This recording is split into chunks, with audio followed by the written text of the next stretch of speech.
আসসালামু আলাইকুম প্রিয় দর্শক, অন্য মঞ্চের আলাপচারিতায় আপনাদের সকলকে আমন্ত্রণ জানাচ্ছি। সম্মানিত দর্শক, আজকের আলোচনাটা খুব সংবেদনশীল কিন্তু দরকারি।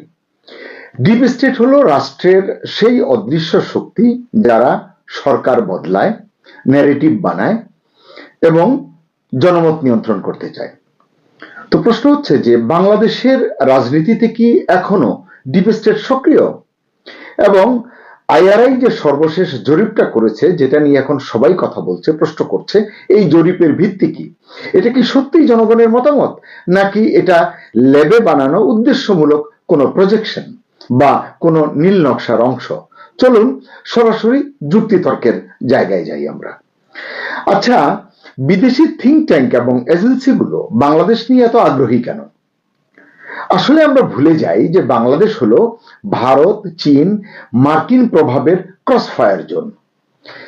এমন জায়গায় ডিপ স্টেট একা নয়, এখানে আরো থাকে আন্তর্জাতিক লবি, বিদেশি কনসালটেন্সি, থার্ড পার্টি গবেষণা সংস্থা, এক্সট্রাকশন পলিটিক্স, মানে যেখানে তথ্য মানেই ক্ষমতা, আর জরিপ হচ্ছে তার জন্য সবচেয়ে বড় টুল। তাহলে প্রশ্ন ওঠে, আইআরআই এর জরিপ কি ডাটা না ন্যারেটিভ? আইআরআই মানে ইন্টারন্যাশনাল রিপাবলিকান ইনস্টিটিউটের জরিপগুলো নিয়ে একটা পুরনো অভিযোগ আছে। কি সেটা? তাদের জরিপের ফলাফল মাঠের বাস্তবতার সাথে অনেক সময় মেলে না, এবং প্রজেকশন সাধারণত নির্দিষ্ট রাজনৈতিক এজেন্ডার সাথে সম্পৃক্ত, এবং জরিপের তথ্য সংগ্রহ প্রক্রিয়া, ডাটা কালেকশন প্রক্রিয়া স্বচ্ছ নয়, যে কারণে প্রশ্নগুলো আসলে উঠছে। তাহলে যে বাংলাদেশ নিয়ে যে সর্বশেষ জরিপটা তারা করলো, সেটা কোন ধাঁচের? এই জরিপে যে আস্থা এবং সন্তুষ্টির কথা বলা হয়েছে, সেটা কি সত্যি নাকি সাজানো গল্প? আইআরআই জরিপে বলেছে 69% মানুষ মনে করছেন ইউনূস ভালো কাজ করছেন, 70% মানুষ বলেছেন অন্তর্বর্তী সরকার নিয়ে তারা সন্তুষ্ট, 80% মানুষ বিশ্বাস করেন আগামী নির্বাচন সুষ্ঠু হবে। আমি তো এখনো বিশ্বাস করি না নির্বাচনটা হবে কিনা। যাই হোক, এই যে তারা যে কথাগুলো বললো, এগুলো তারা কোথায় পেল, কিসের ভিত্তিতে বললো? আপনি আপনার ঘরের বাইরে বেরিয়ে মানে র্যান্ডম বেসিসে 3 জন মানুষকে জিজ্ঞাসা করুন তো, 3 জনের 2 জন কি বলবেন যে এই জরিপে তাদের আস্থা আছে? এই জরিপ বলছে অন্তর্বর্তী সরকারের প্রতি জনগণের আস্থা আছে। কত শতাংশ মানুষের আস্থা আছে? কয়জন স্থিতিশীলতার কথা বলেন? জবাবদিহি এবং সংস্কার নিয়ে কার প্রতিক্রিয়া কি? আপনি আমি চেষ্টা করলে কিন্তু জানতে পারি। আইআরআই এর এশিয়া প্রশান্ত মহাসাগরীয় অঞ্চলের পরিচালক জোহান্না কাও বলেন, ইউনূসের নেতৃত্বে বাংলাদেশ এগিয়ে যাচ্ছে। আমরা এই দেশের লোক হয়ে আমরা বুঝতে পারছি না, এটা আমাদের দুর্ভাগ্য। এবং বলছেন ইউনূসের এবং তার মানে অন্তর্বর্তী সরকারের প্রতি জনগণের আস্থা দেশের স্থিতিশীলতা, জবাবদিহি এবং সংস্কারের জন্য ব্যাপক আকাঙ্ক্ষারই প্রতিফলন। এই ব্যাপক আকাঙ্ক্ষার প্রতিফলন মানে কি আমি কিন্তু বুঝি না, আপনারা জানেন কিনা জানি না। আমি শুধু প্রশ্ন করতে চাই যে জনগণের দৃষ্টিভঙ্গি কি এই জরিপে সঠিকভাবে প্রতিফলিত হয়েছে কিনা? প্রশ্ন করুন না যে মূল্যস্ফীতি নিয়ে দেশের সাধারণ মানুষ কি বলছেন, অর্থনৈতিক সংকট নিয়ে তাদের মনোভাবটা কি, ব্যাংকিং খাতের যে টানাপোড়েনের খবর আমরা পাই, জর্জরিত মানুষগুলোর প্রতিক্রিয়া কি, আর সামাজিক নিরাপত্তার খবরটা কি? এমন অনেক ইস্যু আছে, আমি বলতে পারবো, লম্বা আলোচনা করতে পারবো, কিন্তু হতাশা দূর হবে না, প্রশ্নও শেষ হবে না। তাহলে এই প্রশ্ন তো করতেই পারি, জরিপ আর বাস্তবতা কি মিলছে? জরিপ বলছে নির্বাচনে বিএনপি পাবে 30% ভোট, জামাত 26% ভোট, আওয়ামী লীগ তো হাওয়া, নির্বাচনে নেই, গণনায়ও নেই, জরিপেও নেই। এতে আরো বলা হয়েছে আগামী সপ্তাহে জাতীয় নির্বাচন অনুষ্ঠিত হলে। আগামী সপ্তাহে কেন, এটি আমার বোধগম্য নয়। তারা সেপ্টেম্বর থেকে অক্টোবরের ভিতরে এই জরিপটি করেছে, ফেব্রুয়ারিতে নির্বাচনের ঘোষণা করা হয়েছে হয় যদি, তাহলে কেন আগামী সপ্তাহে নির্বাচনের এই কল্পিত কষ্টটুকু তারা করছে আমি জানি না। তবু তারা বলছে আগামী সপ্তাহে নির্বাচন অনুষ্ঠিত হলে এনসিপি পাবে 6% ভোট, জাতীয় পার্টি পাবে 5% এবং ইসলামী আন্দোলন বাংলাদেশ পাবে 4% ভোট, এবং অন্যান্য যে দল আছে তারা সবাই মিলে হয়তো পাবে 8% ভোট। আপনার কি মনে হয় এটাই বাংলাদেশের রাজনীতির বাস্তব চিত্র? নাকি আইআরআই এর ল্যাবে বানানো উদ্দেশ্যমূলক প্রজেকশন বিশেষ কোনো কারণে? মানে এই ল্যাবে বানানো প্রজেকশন হওয়ার সম্ভাবনা নিয়ে বারবার আমি কেন বলছি, এটার জন্য আমি 3-4টা যুক্তি দিতে পারি আমার মতো করে। দেখুন মেলে কিনা আপনাদের সঙ্গে। এক, জরিপে প্রকাশের টাইমিংটা, মানে কোন সময় তারা এটি করেছে। আমরা সাধারণত দেখি কি, কোনো বড় রাজনৈতিক পরিবর্তন বা কোনো সিদ্ধান্ত গ্রহণ বা আন্তর্জাতিক চাপের সময় আইআরআই জরিপ প্রকাশ করে। ইউনূস সরকার এখন কিসের মধ্যে আছে আপনারা আমার চেয়ে ভালো জানেন। এই জন্যই প্রশ্ন উঠছে, এটা কি শুধু গবেষণা নাকি প্রতিক্রিয়া তৈরি করার চেষ্টা? 2, স্যাম্পল সাইজ বনাম দেশের বাস্তবতা। 4,985 জনের স্যাম্পল তারা নিয়েছে, কিন্তু বাংলাদেশের মানুষ হচ্ছে 18 কোটি প্লাস, ভোটার হচ্ছে প্রায় 15 কোটি। 4,985 জনের স্যাম্পল নিয়েছে, এটা কি যথেষ্ট? তাত্ত্বিকভাবে বলতে পারেন হ্যাঁ এটা যথেষ্ট, কিন্তু বাস্তবতায় না। কারণ রাজনৈতিক মতামত অঞ্চল ভেদে নাটকীয় ভাবে বদলে যায়। গোপালগঞ্জের হিসাব আর ঢাকা 10-এর হিসাব তো মিলবে না, মিলবে কি? 3, জরিপের ভাষা কি নিরপেক্ষ? আমার মনে হয় না, আমি এটি নিয়ে বিস্তারিত কথা বললাম না। 4, কারা ব্যবহার করে এই জরিপ? এই জরিপ সাধারণত বিদেশি দূতাবাস, আন্তর্জাতিক মিডিয়া, পলিসি অ্যাডভাইজার, লবি সংস্থা যারা আছে, এক কথায় যারা বাংলাদেশের ভবিষ্যৎ নিয়ে সিদ্ধান্ত লিখতে চায় তারা। এই জন্যই বারবার প্রশ্ন উঠছে, এটা কি মাঠের রিপোর্ট নাকি ল্যাবে বানানো পলিসি প্রজেকশন? এরপর আবার বিশ্লেষকরা কি বলছেন, ছোট দলগুলো মানে ইসলামী আন্দোলন, জাতীয় পার্টি বা এই ধরনের আরো দলগুলো, এনসিপি, ছোট দলগুলো হতে পারে নাকি গেম চেঞ্জার। আরে ভাই, বাংলাদেশের নির্বাচনী রাজনীতির ইতিহাসে, নির্বাচনী রাজনীতির বাস্তবতায় কি এনসিপি বা ইসলামী আন্দোলনের মতো দল কখনো গেম চেঞ্জার হয়েছে? আর এনসিপি তো শিশু দল, ইউনিয়ন পরিষদের নির্বাচনে তারা জিতবে কেন এটি নিয়েই কিন্তু বাজি ধরতে পারে অনেকে। যাকে নাকি এই প্রবল সম্ভাবনার গল্প ফেদে কোন বিশেষ ন্যারেটিভ তৈরি করতে চায় আইআরআই? আচ্ছা, এই আইআরআই কে? আপনারা তো জানেন আইআরআই কে, তারপরে বলি এই নাম নিয়ে আসলে মানুষের মনে সন্দেহ আছে। এই সন্দেহের কারণ কি? এটা কি কোনো সাধারণ সংগঠন? মোটেই না। মার্কিন ফেডারেল সরকারের অর্থায়নে রিপাবলিক পার্টি পরিচালিত ন্যাশনাল এন্ডাওমেন্ট ফর ডেমোক্রেসির অধীনস্থ একটি প্রতিষ্ঠান এটি। গত 40 বছর ধরে কেন্দ্রীয় গোয়েন্দা সংস্থা মার্কিন সিআইএ এর অধীনে এরা কাজ করেছে। বিশ্বের বিভিন্ন দেশেই ক্ষমতা পরিবর্তনে কাজ করে এই সংস্থা, এভাবেই তাদেরকে আমরা চিনে থাকি। ইউএসএআইডি এবং আইআরআই এর যে ফান্ডিং 2018 থেকে আওয়ামী লীগ সরকারকে অস্থিতিশীল করতে কাজ করেছে, এটি আমরা গত 1.5 বছর ধরে শুনতে শুনতে কান ঝালাপালা হয়ে গেছে। 2024-এর চূড়ান্ত যে পরিণতি বাংলাদেশ দেখেছে আগস্টের 5 তারিখে, এটি তারই একটি ধারাবাহিক, তাদের যে কাজ সেই কাজের একটি প্রতিক্রিয়া।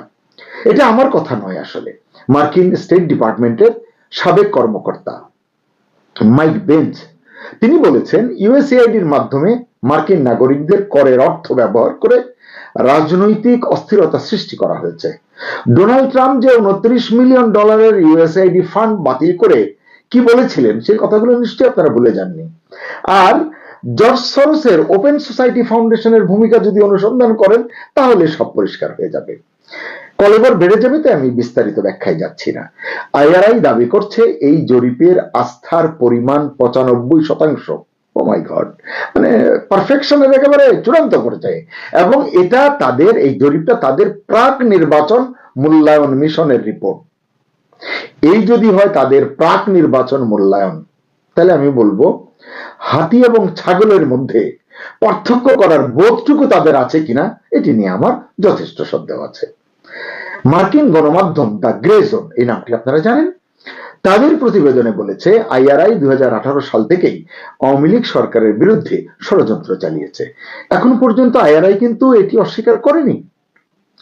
সাবেক প্রধানমন্ত্রী শেখ হাসিনাও বলেছেন তিনি বাংলাদেশের ভূখণ্ডে মার্কিন সামরিক ঘাঁটি স্থাপনের অনুমতিতে রাজি হননি বলেই তাকে ক্ষমতা থেকে চলে যেতে হয়েছে।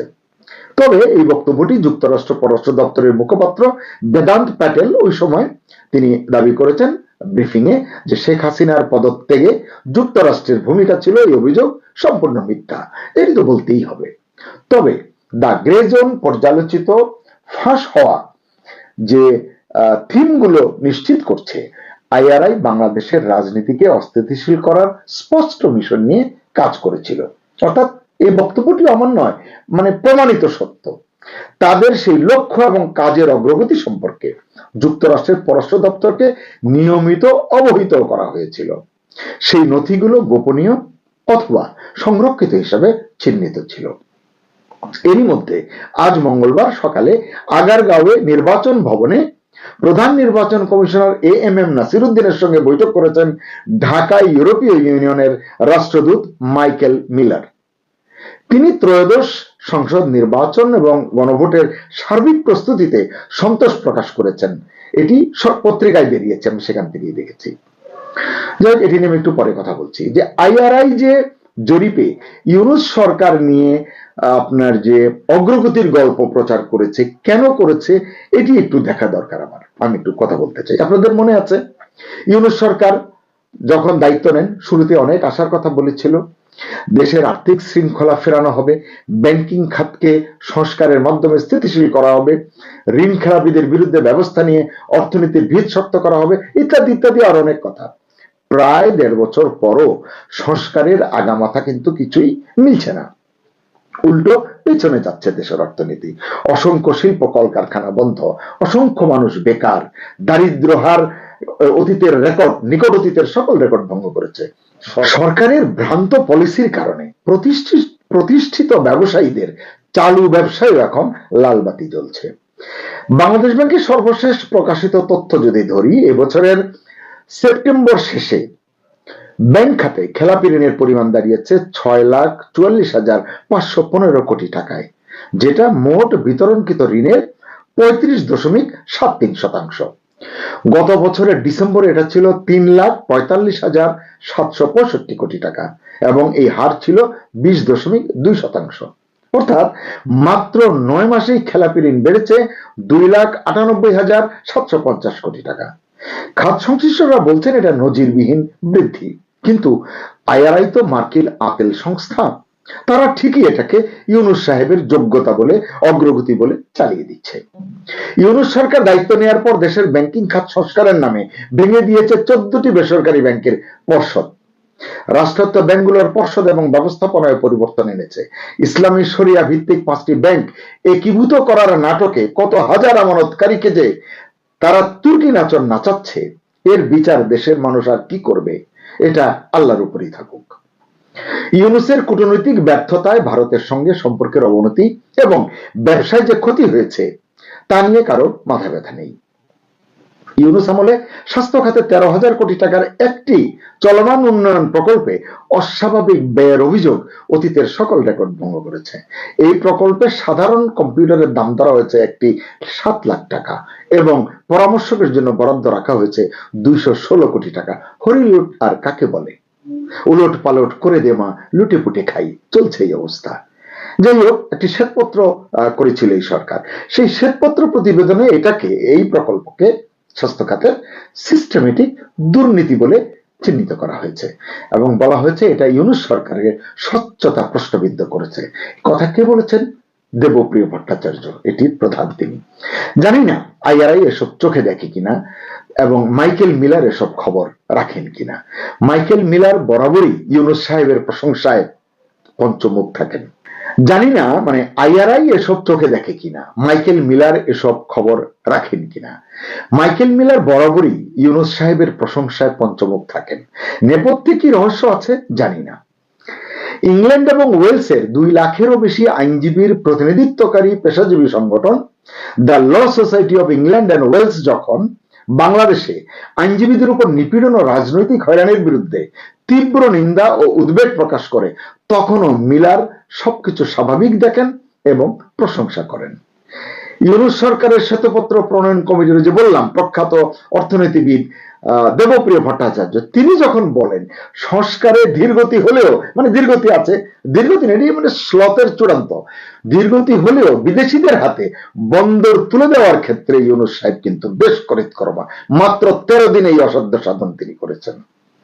দেবপ্রিয় বাবুর একটা কথা আমার কানে বাজে, সংস্কারে রিলে রেসের মতো দৌড়ানোর কথা থাকলেও সরকারের হাতে থাকা লাঠি, রিলে রেসের যে লাঠি, এটি এখন আর সরকারের হাতে নেই। শতভাগ সত্য বচন। আসলে এনজিওগ্রাম সরকারের প্রধান মানে মোহাম্মদ ইউনুস এনজিওর জন্য বিদেশি অনুদান সহজীকরণের অধ্যাদেশ 2025-এর একটি খসড়া চূড়ান্ত অনুমোদন করেছেন এবং এটি করার মাধ্যমে তিনি এনজিও সহ বেসরকারি উন্নয়ন সংস্থাগুলোর বিদেশি অনুদান গ্রহণ এবং ব্যবহারের নিয়ম সহজ করেছেন উদার তিনি এনজিওর জন্য। এতে দেশের রাজনীতি এবং সার্বভৌমত্বের উপর প্রভাব বিস্তারের আশঙ্কা থাকলেও আইআরআই কিন্তু এতে খুশি হয়েছে, অন্যরাও খুশি হয়েছে যারা এনজিও কর্তা আছেন। এছাড়া আইন শৃঙ্খলা পরিস্থিতি নিয়ে আর কি বলবো, এখানে সেখানে উগ্র জঙ্গিপনার নির্লজ্জ প্রদর্শনী, অস্ত্রের ঝঞ্ঝনানি, শিল্প সংস্কৃতি সঙ্গীতের উপর আগ্রাসন, হামলা, ভাঙচুর, কুপিয়ে হত্যা, বাড়ি থেকে ডেকে নিয়ে গলা কেটে হত্যা, ধর্ষণ, মব সন্ত্রাসের আগ্রাসন, মৌলবাদী নানান ফতোয়া কারণে অকারণে, মানে এসব নিয়ে হাজার বলেও কোনো লাভ কিন্তু হচ্ছে না। দুর্নীতির লাগাম টানতে পারেনি এই সরকার, বরং দুর্নীতি বেড়েছে তাদের আমলে। শিক্ষা ব্যবস্থা লাটে উঠেছে। এগুলো নিয়ে এক একটা নয় অনেকগুলো এপিসোড করা যায়। দেশের ব্যবসায়ীরা কি বলেছেন, অর্থনীতিবিদরা কোন আশঙ্কার কথা বারবার উচ্চারণ করেছেন, সেগুলোর দিকে তাদের মনোযোগ নেই। উচ্চ সুদ এবং কম ঋণ ব্যাংকিং খাতের এই দুই সংকট, এগুলো বিনিয়োগের গতিকে মন্থর করছে, এগুলি সকলেই বলছেন, অর্থনীতিবিদরা বলছেন। কিন্তু এই দুই সূচক উৎপাদন, কর্মসংস্থান ও বিনিয়োগ চক্র পুনরুদ্ধারের পথে সবচেয়ে যে বড় বাধা হয়ে দাঁড়িয়েছে, এটি আমার কথা নয়, আপনার কথা নয়। এই তথ্য সরকারের পরিকল্পনা কমিশনের সাধারণ অর্থনীতি বিভাগ মানে জিইডি যেটি, তাদের নভেম্বর মাসের ইকোনমিক আপডেটে ছাপা হয়েছে। আর মানবাধিকারের কথা কি বলবো, আন্তর্জাতিক অনেকগুলো মানবাধিকার সংস্থা উদ্বেগ উৎকণ্ঠা জানিয়েই চলেছে, পরামর্শ দিয়েই চলেছে। আইআরআই কি এসব দেখে? মিলার সাহেব কি এসব শোনে? সময় কই। অভিবাসন এখন কতটা কঠিন কেবল ভুক্তভোগীরাই জানেন। যুক্তরাষ্ট্রের দরজা প্রায় বন্ধ, ইউরোপে যাওয়া কঠিন, দেশে দেশে ভিসা বাতিল হচ্ছে, রিফিউজ হচ্ছে আবেদন। মাগার আইআরআই অগ্রগতির ঢোল পেটাচ্ছে। কেন পেটাচ্ছে, কার সাথে পেটাচ্ছে, দর্শক আপনারা বুঝে নিন। তাহলে কি বাংলাদেশের ডিপ স্টেট এখনো সক্রিয়? এই প্রশ্নটি আমরা করব, নিশ্চয়ই করব। সরকার এই জরিপের ফলাফল নিজের সুবিধা মতো ন্যারেটিভে কাজে লাগাতে চায়, এমনটি কি? হয়তো।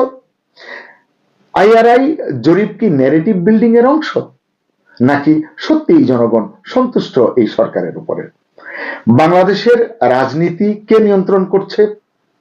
এটা কি রাজনৈতিক দলগুলো করছে, না অন্তর্বর্তী সরকার করছে, নাকি পর্দার আড়ালের কোন অদৃশ্য শক্তি, আইআরআই বা জর্জ সরোসের ওপেন সোসাইটি ফাউন্ডেশন বা এরকম অন্য কেউ করছে? দেশের জনগণ কি এসব মিথ্যাচার আসলে শুনতে চেয়েছে? যে জরিপের নামে যেগুলো করে তারা প্রকাশ করছে। আপনাদের মনে আছে কিছুদিন আগে তুলসী গ্যাবার্ড যে মানে মার্কিন যে নিরাপত্তা প্রধান, তিনি যে বললেন মার্কিন যুক্তরাষ্ট্র রেজিম চেঞ্জের পলিসি থেকে সরে দাঁড়িয়েছে, এটা কি কথার কথা ছিল? আইআরআই কি এখনো বাংলাদেশে ডিপ স্টেটের পুরনো ছকে চলছে না? আর মিলার দা কিলার, না ভুল বুঝবেন না, মারকুটে ক্রিকেটার মিলারের নামের পরে ইতিবাচক বিশেষণ লাগিয়ে ভালোবেসে স্পোর্টস রিপোর্টাররা লিখে থাকেন মিলার দা কিলার, যেভাবে তিনি ছক্কা হাঁকান। এখন ভয় হচ্ছে ইউরোপীয় রাষ্ট্রদূতকেও না আবার বাংলার মানুষ ভালোবেসে বলতে শুরু করেন মাইকেল মিলার গণতন্ত্রের কিলার। আফসোস, কেবলই আফসোস জানিয়ে শেষ করছি। আল্লাহ হাফেজ।